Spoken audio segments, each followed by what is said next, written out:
There are stories behind the Lowe's Theater in Journal Square. Stories about how a city changes and in what ways, as well as who decides and what interests are being served. One has to do with the theater itself, and the other with the luxury high-rises planned to look behind it. The latest story concerning the Lowe's is that the cost of transforming the theater into a major entertainment venue has gone from $72 million to $105 million, a 45% increase. And while Jersey City has a $15 million bond in place to cover cost overruns, its financial obligation on this renovation remains uncertain since its agreement with its partner, Devils Arena Entertainment, the company that operates the Prudential Center in Newark, has yet to be finalized in terms of who is paying for what. Despite the uncertainty over the city's financial responsibility for this project and its increasing cost, the city remains committed to it, according to a spokesperson for the mayor. It may be because in 2021, the mayor's office announced the city's partnership with Devils Arena Entertainment to renovate the Lowe's.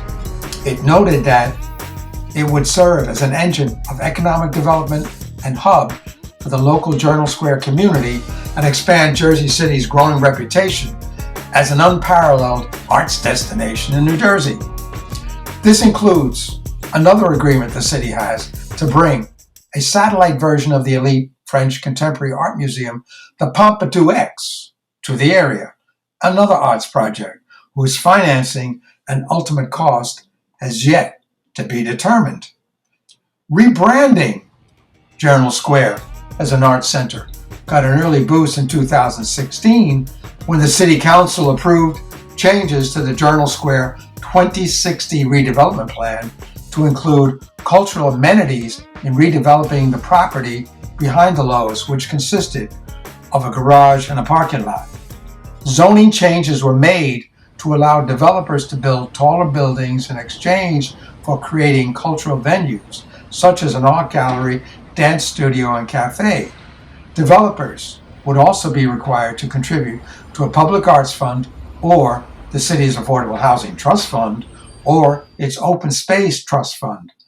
After some false starts, the redevelopment of Journal Square as an arts district took shape in 2022 when two of the biggest players in real estate development, Kushner Real Estate and Silverstein Properties, received the city's approval to build two towers, 55 and 49 stories high, with 1,189 apartments. The project will include an art walk with a cafe and art gallery, which residents can visit by way of a pedestrian pathway, courtesy of the developers. In addition, at the city's direction, the developers agreed to contribute $3.5 million to the Journal Square Cultural Arts Fund. In exchange for this contribution to the Arts Fund, as well as including arts amenities in their project, the developers received a variance or exception to zoning regulation to add 30 stories to their project. No affordable housing was included in this agreement. In all, the city granted over 24 variances to the developers, most of which add to the property's market value. The role of city officials and agencies in partnering with developers in facilitating and approving the development of luxury housing behind the Lowe's Theater and in reinventing Journal Square as an arts center demonstrates their influence in reshaping the city.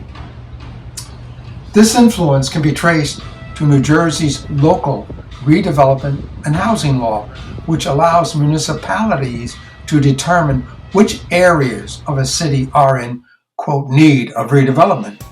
This designation gives the city the power to create redevelopment plans, which include tax breaks and other incentives to developers. It allows the city to issue bonds, acquire property, and even use eminent domain to do it, as it did with 50 Journal Square, the building next to the Lowe's. The redevelopment law also allows municipalities to form partnerships and enter into agreements with developers, which may include financial assistance and infrastructure improvements. Jersey City has done this with regard to the Lowe Theater, the towers planned behind it, and the Pompidou X across the street.